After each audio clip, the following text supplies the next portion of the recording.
Hey, what is going on, guys? Welcome yourselves back to the InSync podcast, or Shaw Phenomenon, the channel.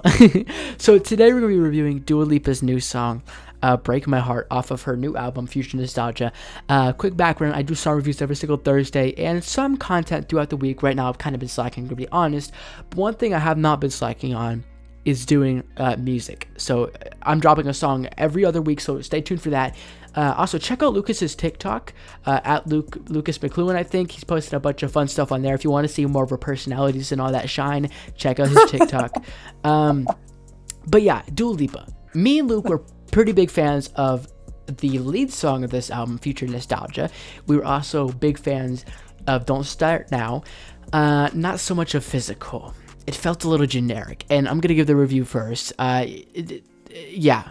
Physical felt a little generic, and so does this song, in my opinion. Now, like, everything's generic in its own fashion, but this sounds, in my opinion, too much to Future Nostalgia and Physical. I get she's going for this vibe, just like, for instance, last week we did the Weeknd album, and kind of the vibe of that album, I felt like with this album, or sorry, with this song, at least, from the songs we've heard before, it's going for that 80s pop vibe a little bit, not as much, like I said, The Weeknd. But my point is, The Weeknd kind of did that. This isn't 80s, Sean. I'm just telling you now. It's more 2000s.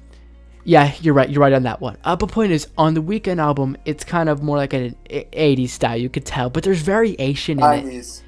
it. 90s, 80s, whatever. There's variation in it. And this song, Get it right.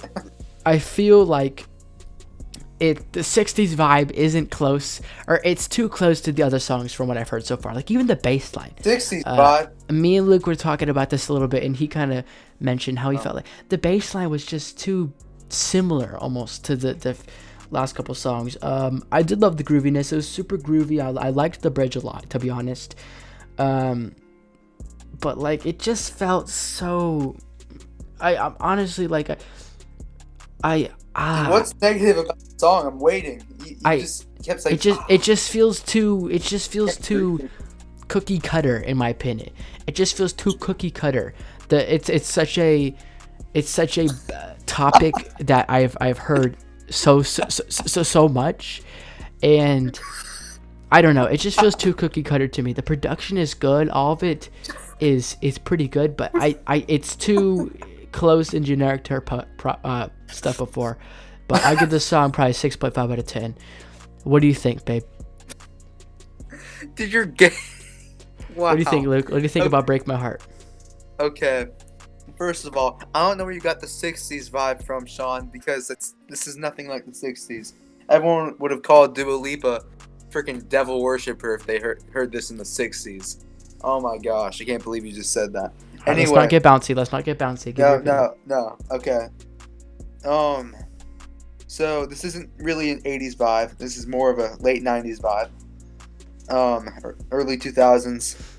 And actually, you see a lot of her songs are like this one. They have a nice groove to it, great flow. And I know what you mean. This bass line does sound very similar to Future Nostalgia, but this is not. Overall, I feel like it has a different kind of feel to it. It's a different feeling, a different kind of. It's not a different sound. It's a very similar sound, actually, but a different feeling to it. It's. I always kind of compare it to Colors a little bit, but I'm not going to do that. Like here. Red and Blue? It's kind of like that, actually. You kind of nailed it with that. This is what I was about to compare it to. Yeah. But yeah, overall, I really did like this song. I love the chorus, especially the harmonies and all that. All of it was mixed very well. The production was good. And overall, I'd give this an 8.5 out of 10. Yeah, I mean, and the thing is, I agree with the positive things you were saying for the most part. But you know, when there's a song where like it's good, but you're just not feeling it almost. You know what I'm saying? That's kind of how I feel about this song. Like, I'm kind of waiting for you to find the negative here. I did. Really, the genericosity of it. You called it cookie cutter, Sean. Yes. That's all you said. I said, and the genericosity. It's too predictable, in my opinion. Genericosity. I don't know. It's not a bad song. I'm just not feeling 100%, if I'm being honest with you guys. But anyways, thank you so much for watching, and Sean Phenomenoners. we're gonna be coming out with a bunch more reviews tonight, even though Lucas has to leave. Hope you guys enjoy. Check us out. Peace out, boys.